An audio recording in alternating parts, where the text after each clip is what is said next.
এদিকে হবিগঞ্জে টানা বৃষ্টি ও উজানের ঢলে প্রতিদিনই পানিতে তলিয়ে যাচ্ছে কৃষকের সারা বছরের স্বপ্ন। কিছু ধান কাটলেও রোদের অভাবে তা শুকাতে পারছেন না তারা। গতকাল সামান্য রোদ মিললেও আজকের মেঘলা আকাশে কাটা ধান নিয়ে চরম বেকায়দায় পড়েছেন কৃষকরা। হবিগঞ্জ থেকে হাওড় থেকে বিস্তারিত জানাচ্ছেন আমাদের প্রতিনিধি আলামিন খান। আলামিন, কৃষকদের দুর্দশার খবর জানতে চাই এবং সেই সাথে প্রশাসন থেকে কোনো ব্যবস্থা নেওয়া হয়েছে কিনা বিষয়ে জানাবেন।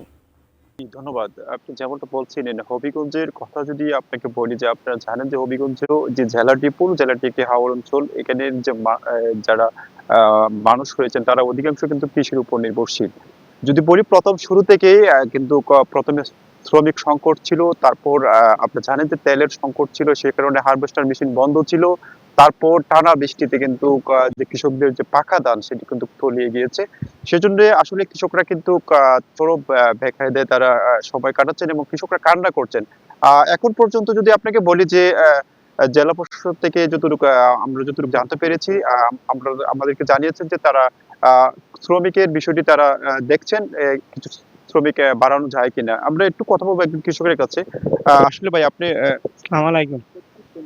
আমি 22 বিঘা জমি করেছি, 3 বিঘা কেটেছি আর পানিয়ে তুলে নিয়েছে। খামলা পাই নাই, না পাওয়াতে এগুলা পানি চলে গিয়েছে। আর ঋণগ্রস্ত করে জমি করেছিলাম 22 বিঘা। আর এগুলা যেগুলা যে 3 বিঘা হারাইছি সেই 3 বিঘাও মেঘে বৃষ্টি পচে যেতেছে। এগুলা ভালো শুকাইবার মতন এখন পরিস্থিতি না। এই মাঠ ঘাট পানিতে ভরে গেছে। আপনি যেমনটা শুনছিলেন, আসলে হবিগঞ্জে যে এখন বর্তমানে যে হাওর গুলো, প্রতিটি হাওর কিন্তু এখন পানির নিচে পাকা ধান।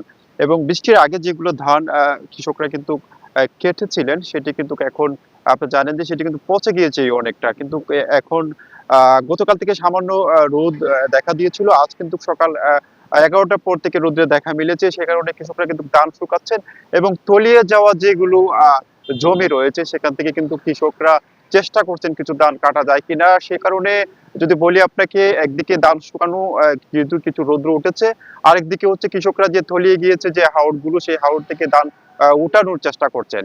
এই ছিল হবিগঞ্জ থেকে সর্বশেষ।